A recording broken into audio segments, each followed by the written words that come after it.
Hörmətli izləyicilər, kanala abunə olub like etməyi unutmayın. Günün xəbərləri təqdim edir.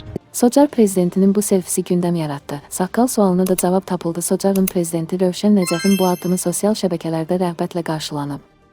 Oxu24.com xəbər verir ki, Rövşən Nəcəf bir qrup tələbə ilə səhər yeməyi yeyib. Bu barədə Bakı Ali Neft Məktəbinin tələbəsi Fuad Cənnətov paylaşım edib.